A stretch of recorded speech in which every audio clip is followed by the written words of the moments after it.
ठीक है, तो दक्षिण भारत का इतिहास हम लोग कर रहे थे। मैंने तुम्हें बताया था कि दक्षिण भारत का इतिहास जो है वो मेगालिथ यानी कि पाषाण काल, यानी कि उनके पारंपरिक इतिहास को हम कैसे जान सकते हैं। तो उनके पारंपरिक इतिहास को जानने के लिए हम किसका प्रयोग करेंगे? उनके द्वारा बनाई गई कब्रों का, जिनको बड़े बड़ी पत्थरों से ढककर रखा जाता था। दक्षिण भारत का इतिहास जो है वो एक संगम काल का इतिहास है, यानी कि एक संगम युग से प्रारंभ होता है, जिस समय दक्षिण भारत में चेल, चोल और पांड्या जैसे शासकों के समय संगम साहित्यों की रचना की गई। और इस तरह टोटल कितने संगम हुए? 3 संगम हुए। पहला संगम कहाँ हुआ? तेन मदुरई में। दूसरा संगम कहाँ हुआ? कपाटपुर में। और तीसरा संगम कहाँ हुआ? उत्तरी मदुरई में। पहले के अध्यक्ष कौन थे? अगस्त थे। दूसरे के कौन थे? कौन थे? नहीं पढ़ा? अगस्त और उनका शिष्य तोलका प्यार। और तीसरे नक्कीनर। ठीक है। अब देखो, दक्षिण भारत का इतिहास हम देख रहे थे, और दक्षिण भारत के इतिहास में कई छोटे छोटे वंश खड़े होंगे। और इसी में है सबसे पहले एक वंश जिसका नाम है कदम वंश। कदम वंश के बारे में याद रखना, इसका फाउंडर कौन है? कई बार एग्जाम में पूछा गया है। कदम राजवंश का फाउंडर है मयूर शर्मन, और इनकी कैपिटल है वनवासी। और इस तरह जो कर्नाटक वाला इलाका है, यानी कर्नाटक के इलाके में जो नॉर्थ कर्नाटक वाला इलाका है, यानी कि ये वाला जो इलाका है, इसमें स्थापित होगा कदम राजवंश। और इस तरह कदम राजवंश की स्थापना मयूर शर्मन के द्वारा की जाएगी। क्लियर है? तो कदम वंश की स्थापना कौन करेगा? मयूर शर्मन। कैपिटल क्या होगी? वनवासी। ठीक है। जब चालुक्य वंश का शासक पुलकेशन द्वितीय गद्दी पर बैठेगा, तो पुलकेशन द्वितीय जो है वो कदम राज्य पर आक्रमण करके कदम वंश को चालुक्य वंश के अंतर्गत मिला लेगा। और इस तरह कदम वंश का अंत हो जाएगा। समझ में आई बात? तो दक्षिण में इस समय दो वंश हैं मेन रूप से। यहां पर हैं चालुक्य, यहां पर हैं पल्लव।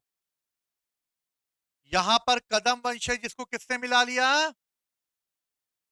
वातापी के चालुक्यों ने, यानी पुलकेशन द्वितीय के द्वारा कदम वंश को अपने एम्पायर में मिला लिया गया।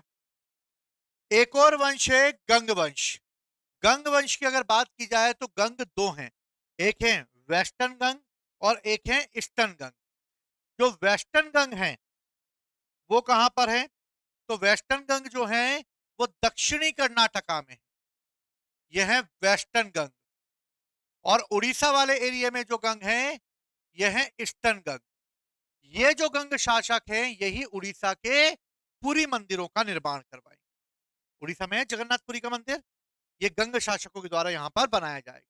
तो दो गंगे, एक पूर्वी गंग और एक पश्चिमी गंग। क्लियर है? आगे चलकर जब चोल वंश की स्थापना होगी तो चोल वंश का शासक राजराज प्रथम चोल एम्पायर का विस्तार करेगा। और इसी क्रम में पल्लवों के पतन हो जाने के बाद आगे चलकर यहां पर चोल वंश की स्थापना होगी। और यही चोल इस गंग को अपने एम्पायर में मिला ले। समझ गए? कदम्ब को चालुक्य मिलाएंगे, पूर्वी गंग पश्चिमी गंग को जो है वो चालुक्य वो चोल मिलाएंगे। समझ में आई बात? यानी दक्षिण भारत में कई छोटे छोटे वंश खड़े होंगे। पहला वंश देखा हमने कदम वंश। कदम वंश की कैपिटल क्या, संस्थापक कौन है? मयूर शर्मन है। कैपिटल क्या है? वनवासी। कहां पर है? नॉर्थ कर्नाटक में। इसे कौन मिला लेगा? पुलकेशन द्वितीय मिला लेगा और कदम राजवंश को अपने तुम तो जाने वाली थी ना। काजल की बहन को लेके जाओगे? भैया जाना है दीदी के यहाँ? नहीं गया ना दीदी, फिर मुंह फुला लेंगे, देख लेना। पुलकेशन द्वितीय। दूसरा गंग राजवंश है, एक है वेस्टर्न गंग और एक है ईस्टर्न गंग। वेस्टर्न गंग कहां पर है? वेस्ट वाला साउथ कर्नाटक में। और पूर्वी गंग कहां पर है? उड़ीसा में। एक डायग्राम, एक मैप बनाना, मैप बनाकर इनको लोकेट करना। क्लियर है?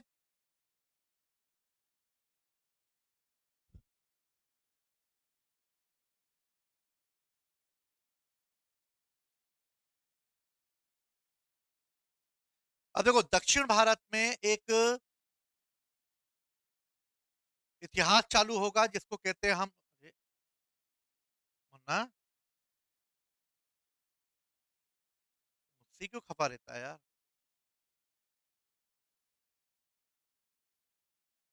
ऊपर कर रहा हूँ, नीचे आ रहा है।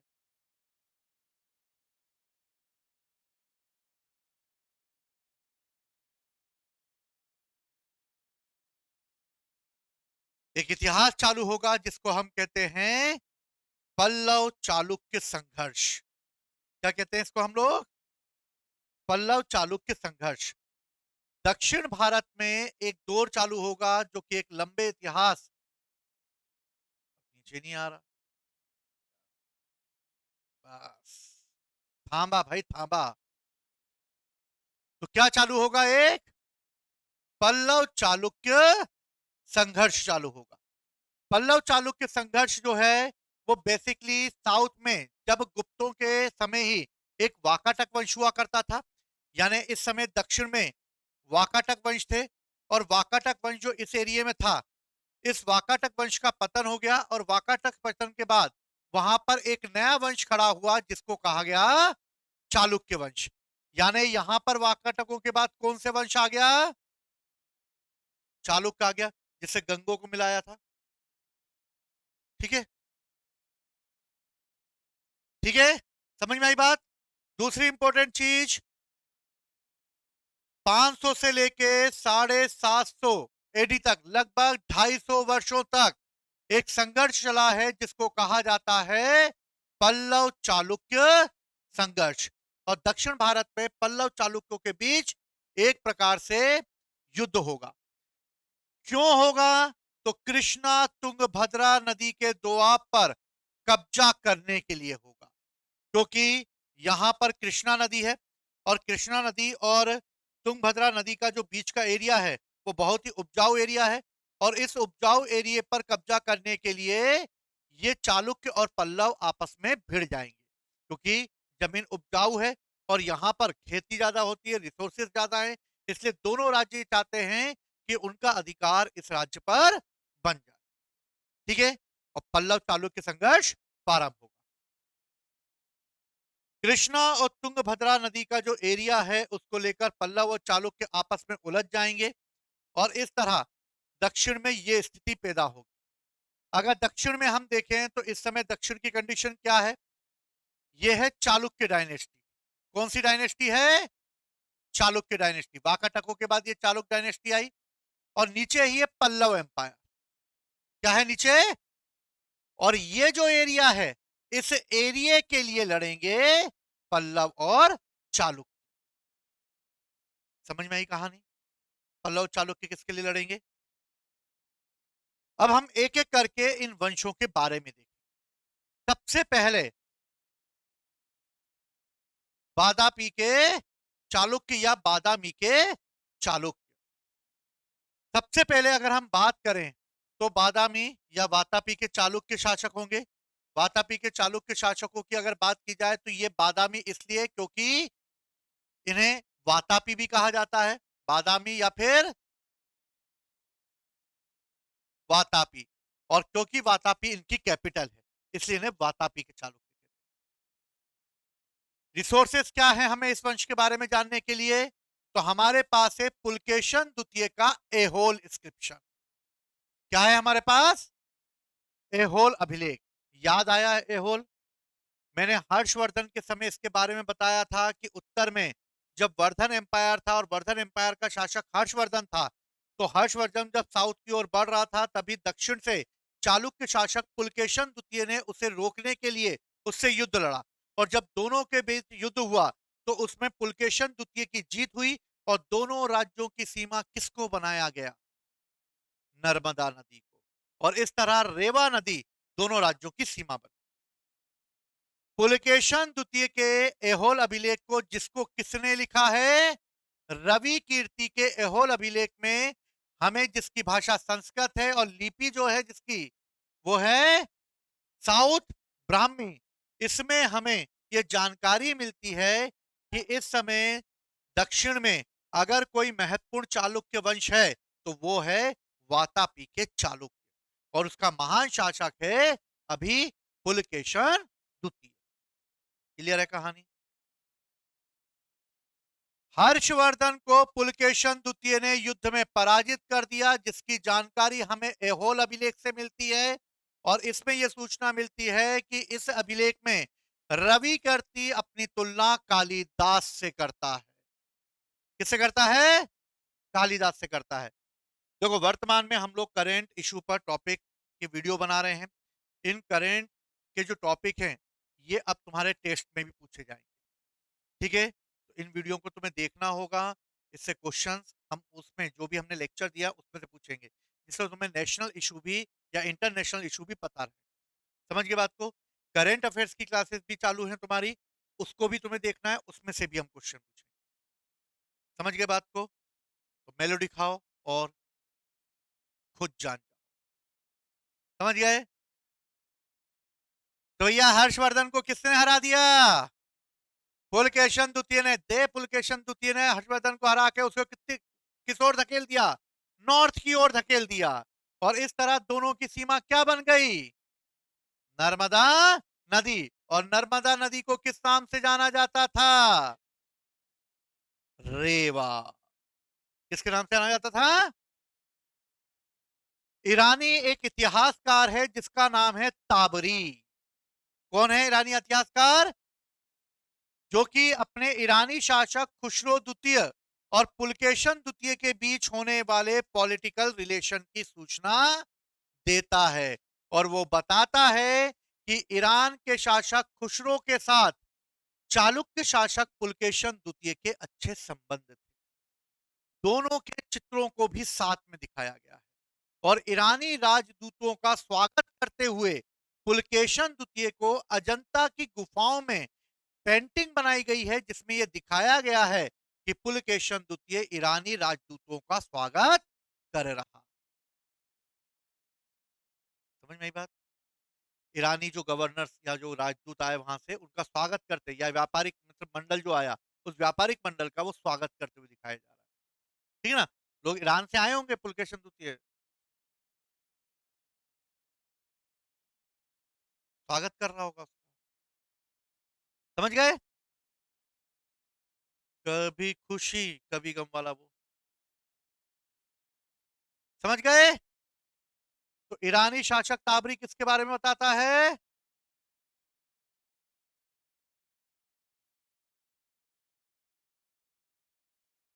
चलो, चालुक्य वंश की अगर हम बात अरे यार, चालुक्य वंश की अगर हम बात करते हैं तो चालुक्य वंश का फाउंडर कौन है? तो फाउंडर है पुलकेशन फर्स्ट। लेकिन मेन शासक कौन है? पुलकेशन सेकेंड। टाइम पीरियड क्या है? 609 से लेके 642। ये वो समय है जब उत्तर में हर्षवर्धन शासन कर रहा है। क्लियर है बात? ठीक। ये चालुक्य वंश का सबसे महान रूलर है, और ये कीर्ति वर्मन प्रथम का पुत्र है। हमें ये याद नहीं रखना, बस इतना याद रखना, पुलकेशन द्वितीय चालुक्य शासक है। इसने पहला क्या किया?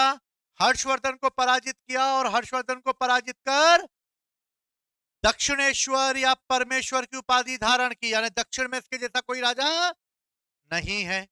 क्लियर है? तो हर्षवर्धन को मैंने कई बार बताया है तुम्हें, पुलकेशन द्वितीय ने पराजित किया। जानकारी रवि कीर्ति के एहोल अभिलेख से मिलती है।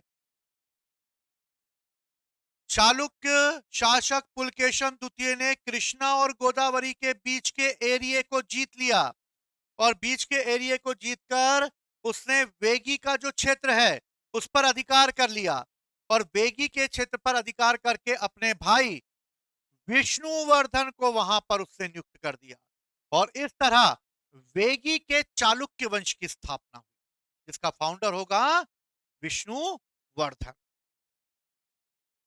समझ में आई बात? समझ में आ गई बात? तो वातापी के चालुक्य, उन्हीं के भाइयों ने मिलकर वेगी के चालुक्य वंश की स्थापना। क्लियर है?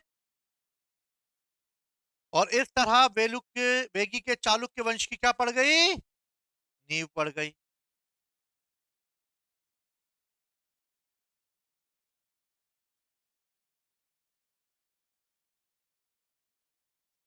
कर ले बेटा तू आज।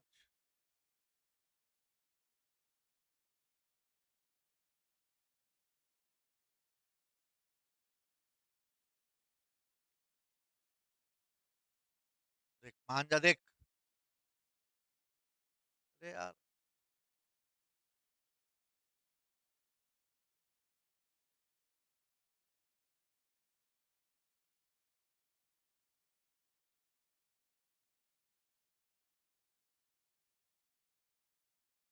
काजल की बहन, चलो अब आते हैं हम पुलकेशन द्वितीय पे। पुलकेशन द्वितीय ने ही चालुक्य पल्लव संघर्ष प्रारंभ कर दिया। क्या कर दिया? चालुक्य पल्लव संघर्ष प्रारंभ कर दिया। हुआ क्या? देखो,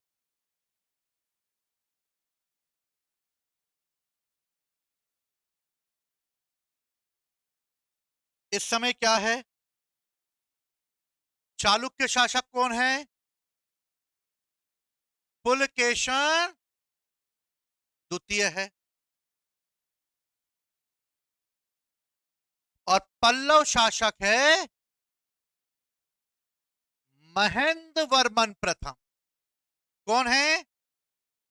महेंद्र वर्मन प्रथम। दोनों के बीच बहने वाली नदी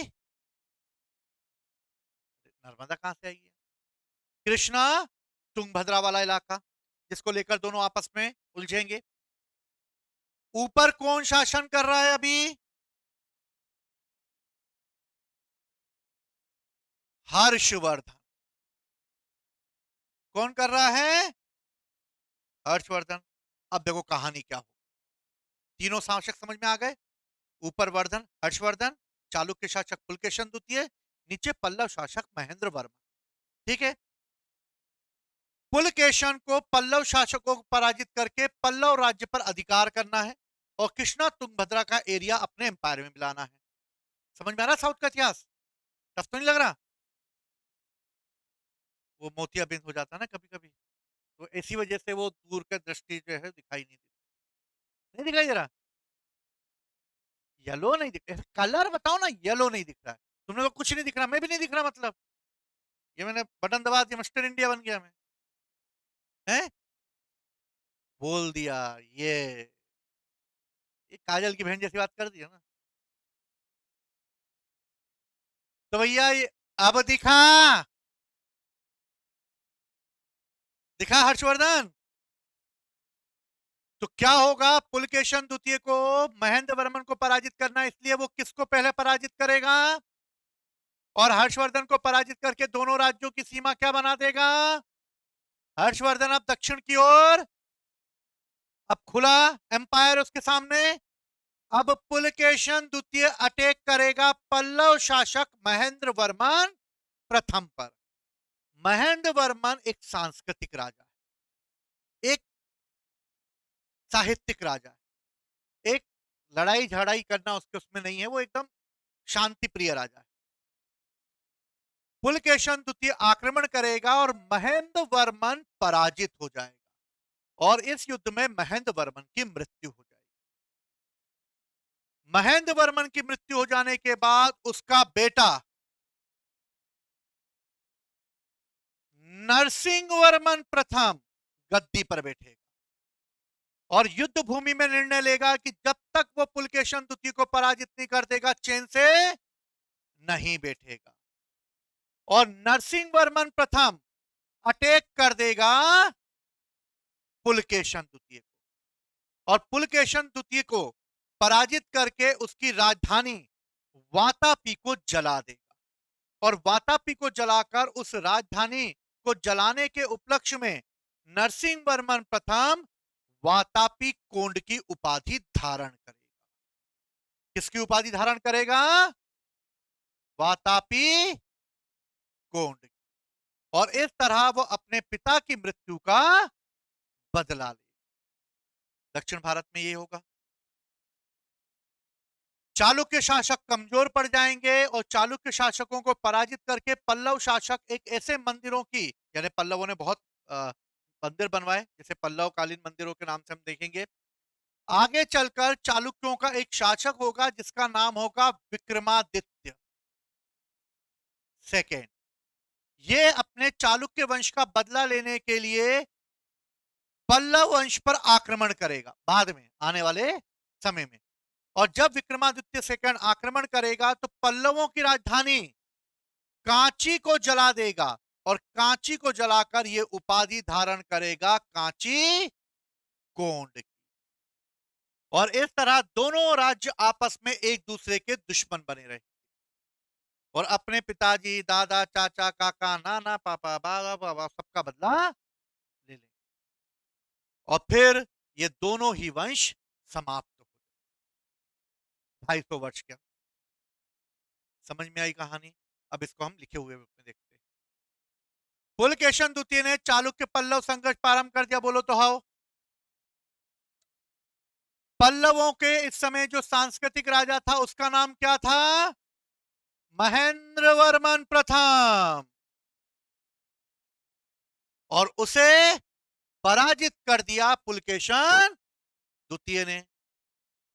पल्लवों के शासक नरसिंह वर्मन प्रथम ने अपने पिता की मृत्यु का बदला लेने के लिए पुलकेशन द्वितीय पर आक्रमण करके उसको पराजित कर दिया। टे टे टे टे टे। समझ में आई बात? पुलकेशन द्वितीय को पराजित करने के बाद नरसिंह वर्मन प्रथम ने उसकी कैपिटल वातापी को जला दिया और वातापी को जलाकर उसने वातापी कोंड की उपाधि धारण। समझ में आ रहा है? साउथ का इतिहास थोड़ा सा टफ है। अभी तक जो पढ़ाया समझ में आया ना? क्लियर है? समझ में आई यहां तक? पुलकेशन द्वितीय के बारे में कहा जाता है कि उसके दरबार में 641 में हैन स्वांग आया था। हैन स्वांग का मतलब है एक चीनी यात्री जो किसके दरबार में आया था? हर्षवर्धन के दरबार में। भाई साहब घूमा फिरा, एकदम एंजॉय करा उसने। नालंदा यूनिवर्सिटी गया, दक्षिण गया, पल्लवों के शासक मतलब चालुक्यों के शासकों के यहाँ गया, पल्लवों के यहाँ भी कांची तक गया वो, वापस लौटा वो। और इसी क्रम में उसने पुलकेशन द्वितीय के दरबार में भी वो कुछ समय रहा। तो हैंसवांग दक्षिण में किस शासक के दरबार में गया? पुलकेशन द्वितीय के दरबार में। कहा मैंने अभी थोड़ी देर बताया कि ताबरी नामक एक ईरानी इतिहासकार ने पुलकेशन द्वितीय और ईरानी शासक खुसरो के बारे में बताया है। और इसमें बताया है कि दोनों अपने यहां एक दूसरे के यहां जो है गवर्नर या एम्बेसडर भेजा करते थे। ठीक है, दोनों अपने यहां एम्बेसडर भेजा करते। राजदूत समझ गए ना? एक राज्य दूसरे राज्य में भेजता था। कहानी समझ में आई पूरी? आ गई? काजल की बहन को आ गई मतलब सबको आ गई?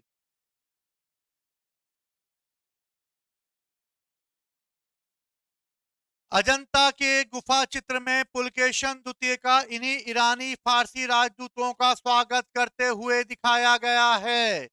याद रखना कहां पर दिखाया गया है इन ईरानियों का स्वागत करते हुए? अजंता की गुफाओं में दिखाया गया है। कभी देखिए अजंता की गुफाएं? तुमने भीमबेटका नहीं देखा, अजंता क्या देखा होगा? ठीक है। उदयगिरी की गुफाएं देखिए, मेरे को भी ले चलना एक आध दिन। मैंने नहीं देखी। तो वही पत्थरों के बारे में जब हम पढ़ेंगे तब हमें वो पत्थर सोने के समान दिखाई देंगे, क्योंकि हमने पढ़ा नहीं है इसलिए वो हमारे लिए पत्थर हैं। लेकिन जब हम उनके बारे में जानेंगे तो वो हमारे लिए सोने से काम नहीं होंगे। हाँ, वो मैं भी लेता हूं ऐसे करके। क्लियर है? आगे चलकर शासक विक्रमादित्य द्वितीय बनेगा, बताया था थोड़ी देर पहले। विक्रमादित्य द्वितीय अपने पूर्वजों का बदला लेने के लिए पल्लवों की राजधानी कांची पर आक्रमण कर देगा और कांची को जलाकर राख कर देगा, और किसकी उपाधि धारण करेगा? कांची कोंड की उपाधि धारण करेगा। कौन किसकी उपाधि धारण कर रहा है, याद रखना। विक्रमादित्य द्वितीय के बारे में कहा जाता है कि इसका विवाह हेहे वंश की दो राजकुमारियों के साथ हुआ था। दोनों बहनें थी, एक का नाम था त्रिलोक महादेवी, बीवी के साथ साली फ्री थी त्रिलोक महादेवी, और एक थी लोक महादेवी। और ये दोनों के साथ उसने विवाह किया, और दोनों जो हैं वो एक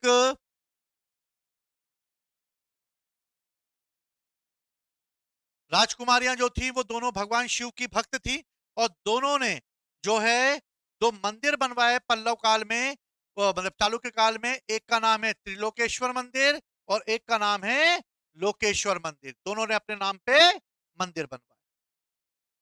अगला शासक कीर्तिवर्मन द्वितीय हुआ, और ये इस वंश का अंतिम शासक था। चालुक्य वंश कमजोर पड़ गए, और चालुक्य वंश के अंतिम जो सामंत थे, उन सामंतों ने, जिसका नाम दंती दुर्ग था, उसने राष्ट्रकूट वंश की स्थापना करके इस वंश को समाप्त कर दिया। तो वातापी के चालुक्य वंश के बाद कौन सा वंश खड़ा होगा? तो देखो, सबसे पहले वा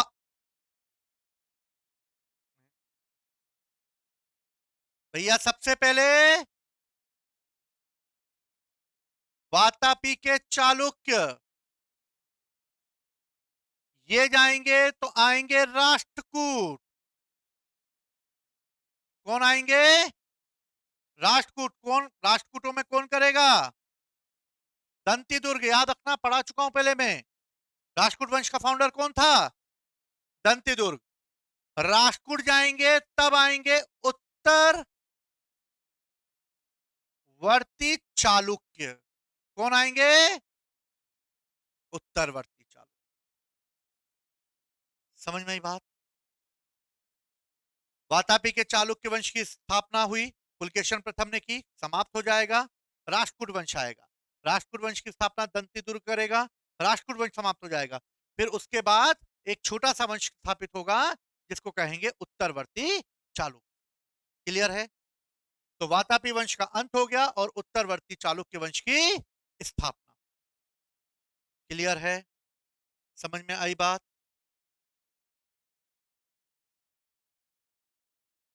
तो ये हैं वातापी के चालुक्य शासक। क्लियर है?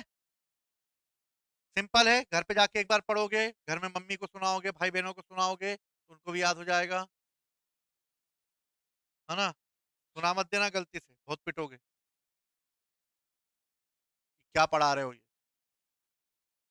अगला वंश है पल्लव वंश। कौन सा वंश है? पल्लव।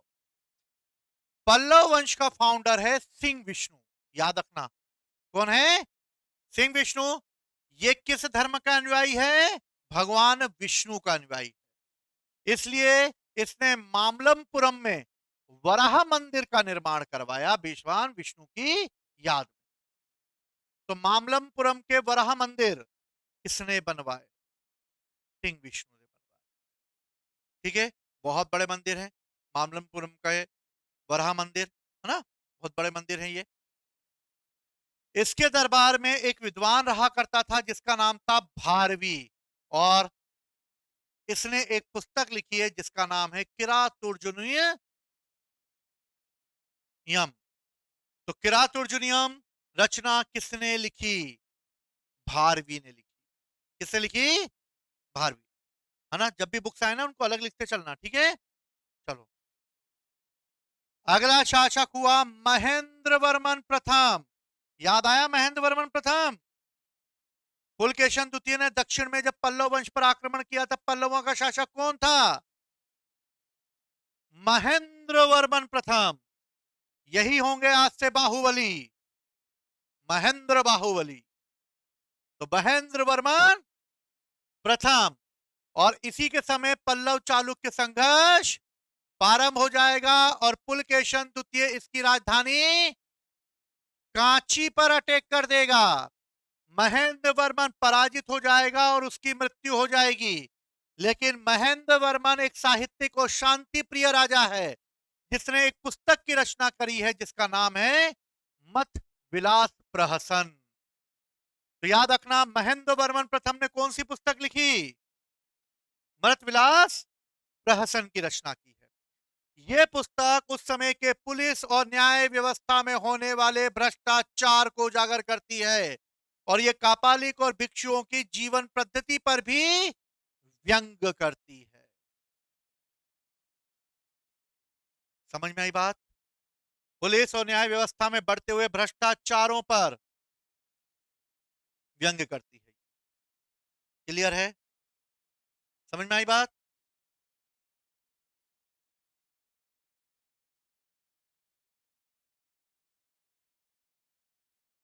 अगले चलकर महेंद्र वर्मन के बाद उसका बेटा नरसिंह वर्मन प्रथम गद्दी पर बैठेगा। कौन बैठेगा? और मैंने बताया था नरसिंह वर्मन प्रथम पुलकेशन द्वितीय पर आक्रमण करके अपने पिता की मौत का बदला लेगा, और पुलकेशन द्वितीय को पराजित करके उसकी कैपिटल वातापी को जला देगा, और किसकी उपाधि धारण करेगा? वातापी गोंड की उपाधि धारण करेगा। समझ में आ रही कहानी? साउथ में भी ऐसे ही होता है, बाप की मौत का बदला बेटा लेता है, फिर उसके पूरे घर वालों को मार देता है, फिर दूसरा उसके घर में कोई बड़ा पैदा होता है, वो अल्लू अर्जुन टाइप का बड़ा होकर निकलता है, फिर वो उसके परिवार को मार देता है, फिर दोनों परिवार में लास्ट में जाकर दोस्ती हो जाती है। साउथ की मूवी देखी होगी ना? जो सलमान खान की देखते हो आजकल। महाबलीपुरम, याद रखना ध्यान से, नरसिंह वर्मन प्रथम, क्या लगा हुआ है? प्रथम, यानी सिंगल। क्या लगा हुआ है? सिंगल। इसलिए महाबलीपुरम के एकाश्म मंदिरों का निर्माण नरसिंह वर्मन प्रथम कराएगा। नरसिंह वर्मन प्रथम लगा हुआ है, इसलिए एकाश्म, सिंगल। समझ में आई ट्रिक? तो महाबलीपुरम के एकाश्म मंदिर, सिंगल मंदिर, याद करने के लिए, एकाश्म मतलब एक ही पत्थर को काटकर बनाए गए मंदिरों को महाबलीपुरम मंदिर कहते हैं। इसे उसे एकाश्म कहा गया, एक ही पत्थर को काट के एक बुरा पत्थर काटा और उसको मंदिर बना। तो एकाश्म मंदिर बनाने का, या महाबलीपुरम के एकाश्म मंदिर यानी एक ही पत्थर को काटकर मंदिर बनाने की कला को नरसिंह वर्मन प्रथम शैली के नाम से गया। इसे मामलम शैली भी कहा जाता है। ठीक है? अगला शासक होगा नरसिंह वर्मन द्वितीय। मोस्ट मोस्ट इंपोर्टेंट है नरसिंह वर्मन द्वितीय।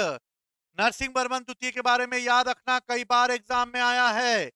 इसने कांची के कैलाश नाथ मंदिर का निर्माण करवाया। किसके? कांची का कैलाशनाथ मंदिर। तो नरसिंह वर्मन द्वितीय लिखा है, का और का दो बार आया, घात लगा दी दो। समझ में आई बात? तो कांची का कैलाशनाथ मंदिर नरसिंह वर्मन द्वितीय। जब भी के दो बार आए तो द्वितीय। याद हो तो मैंने पिछली क्लासों में तुम्हें बताया था कि एक और मंदिर है जिसका नाम है, एक कांची का कैलाशनाथ मंदिर है और एक है एलोरा का कैलाशनाथ मंदिर। एक और कौन सा है? एलोरा का कैलाशनाथ मंदिर। ये देखो कांची का कैलाशनाथ मंदिर, कांची का कैलाशनाथ मंदिर नरसिंह वर्मन द्वितीय बना रहा है। कौन बना रहा है?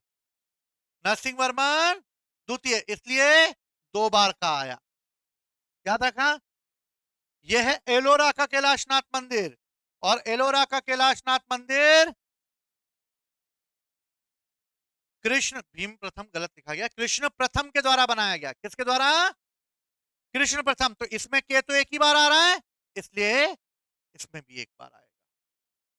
समझ में आई बात? ये मंदिर बनवाएंगे राष्ट्रकूट। कौन बनवाएंगे? और ये बनवाएंगे पल्लव। दोनों मंदिर सबसे महत्वपूर्ण मंदिर हैं, याद रखना। कांची का कैलाशनाथ मंदिर नरसिंह वर्मन द्वितीय, और एलोरा का कैलाशनाथ मंदिर कृष्ण प्रथम। ये देखो एक ही पत्थर को काट कर बनाया गया ये मंदिर है, और ये देखो कितनी बड़ी नंदी बैठी हुई है। कहा जाता है सबसे बड़ी नंदी इसी मंदिर में। ठीक। और ये मंदिर देखो, इस मंदिर में कैसा है। ये मंदिर की कहानी मैंने तुम्हें बताई थी कि कृष्ण प्रथम की पत्नी थी, उसको सपने में भगवान शिव आए। भगवान शिव ने बोला मेरी बताई हुई जगह पे जाके मंदिर बनवाओ। कृष्ण प्रथम ने अपने मंत्रियों को भेजा, लेकिन कोई भी पत्थर नहीं था। वापस आ गए और सॉरी बोल दिया। बीबी गुस्से में आ गई, खाना बनाना बंद कर दिया उसने, इसलिए कृष्ण प्रथम को दोबारा भेजना पड़ा। जब खुदाई करी तो अंदर से एक बहुत बड़ी शिला निकली, और इस मंदिर को नीचे से ऊपर नहीं, बल्कि ऊपर से नीचे बनाया गया। कैसे बनाया गया? यानी कारीगरों ने यहां से चालू किया होगा, और सोचो कैसे वो मंदिर को नीचे तक बनाकर लाए होंगे, कैसे उसके गेट बनाए होंगे उन्होंने, और कैसे वो मंदिर बना होगा। और ये देखो, ये काजल की बहन खड़ी है, देखा कितना भव्य मंदिर बना हुआ, चारों तरफ से ऐसे घिरा हुआ, बीच में मंदिर। समझ गए बात को? तो कांची का कैलाशनाथ मंदिर नरसिंह वर्मन द्वितीय, और एलोरा का कैलाशनाथ मंदिर कृष्ण प्रथम ने बनाया। नरसिंह वर्मन द्वितीय के दरबार में एक विद्वान रहते थे जिनका नाम था दंडी, और जिन्होंने एक पुस्तक लिखी थी जिसका नाम है दश कुमार चरित्र। क्या नाम है? दश कुमार चरित्र। तो दंडी की पुस्तक का नाम क्या है? दश कुमार चरित्र। तो देखो, इसको भी याद करने में क्या, द द नरसिंह वर्मन द्वितीय।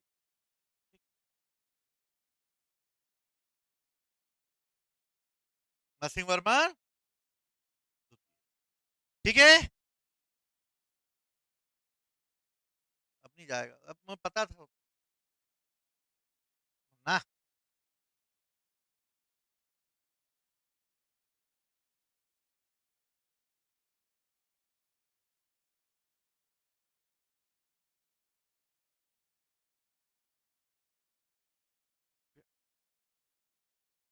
ठीक है। पल्लवों का अंतिम शासक होगा अपराजित वर्मन। कौन होगा? और इस तरह इस वंश की अंत कर दिया जाएगा, और एक नया वंश खड़ा होगा जिसकी स्थापना विजयलय के द्वारा की जाएगी, और वो वंश होगा चोला एम्पायर। याद रखना, चोल वंश का फाउंडर कौन है? विजयालय। राष्ट्रकूट वंश का फाउंडर कौन है? दंती दुर्ग। पल्लव वंश का संस्थापक कौन है? सिंह विष्णु। चालुक्य वंश का संस्थापक कौन है? पुलकेशन को पुलकेशन प्रथम। क्लियर है? याद रहेगा। ये क्वेश्चन है, इजी क्वेश्चन गलत ना हो, बाकी फाइट सब लड़ लोगे तुम। इजी क्वेश्चन गलत मत करो, जो एग्जाम में आए हुए वो क्वेश्चन गलत मत करो। सिंपल सी चीज। समझ गए बात को? पल्लवों के एडमिनिस्ट्रेशन की बात करते हैं, तो पल्लवों ने अपना राजकीय चिन्ह क्या अपनाया? वृषभ अपनाया। क्या अपनाया? वृषभ।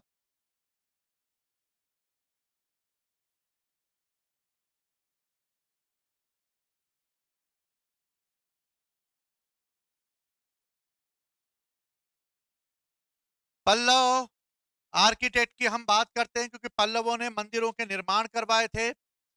पल्लवों की अगर बात की जाए तो चट्टानों को काटकर मंदिर बनाने की कला पल्लवों ने प्रारंभ की। काटो मंदिरों को, अगर मंदिरों को बना, काटो मतलब पत्थरों को काटो, काटो और क्या बनाओ? मंदिर। जिससे मंदिर को एक व्यवस्थित और एक सही तरीके से बनाया जाए। इस शैली को क्या कहा गया? मामलम शैली। इसी को कहा गया नरसिंह वर्मन शैली, जिसमें महाबलीपुरम के एकाश्म मंदिरों का निर्माण हुआ, जिसमें कांची के कैलाशनाथ मंदिरों का निर्माण हुआ। और इस मंदिरों में विशेषता होती थी, रथ और मंडप दोनों का निर्माण किया जाता था। यानी कि इस समय जो मंदिर बनाए जाते थे वो पत्थरों को काटकर एकाश्म मंदिर बनाए जाते थे, और मंदिरों की शैली कैसी होती थी? रथ के रूप में होती थी, यानी रथ के रूप में मंदिर बनाए जाते थे। रथ की मंदिरों की बात की जाए तो सप्त पेगोड़ा कहा जाता था। क्या कहा जाता था? सप्त पेगोड़ा। जिसमें कितने रथ होते थे? 7 रथ होते थे। जिसमें द्रौपदी का, नकुल सहदेव का, अर्जुन का, भीम का, धर्मराज का, सबका रथ होता था जो भगवान शिव को समर्पित होते थे। और इनमें सबसे छोटा रथ द्रौपदी का और सबसे बड़ा रथ धर्मराज का होता था। क्वेश्चन आया, याद रखना। रथ मंदिरों में सबसे छोटे मंदिर किसके थे? तो द्रौपदी के। और सबसे बड़ा मंदिर धर्मराज का मंदिर होता था। क्या बेटा? अरे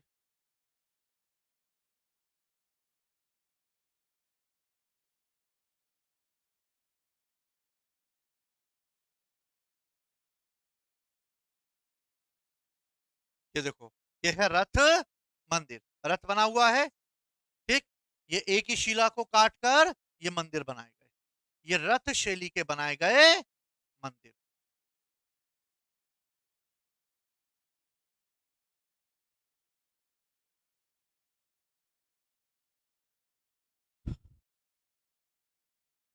ठीक है, ये पहिए लगे हुए हैं, ये रथ खींचने वाले हैं, और ये एक ही पत्थर को काटकर पूरा मंदिर बनाया।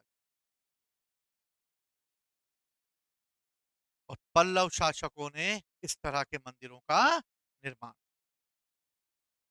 क्लियर है?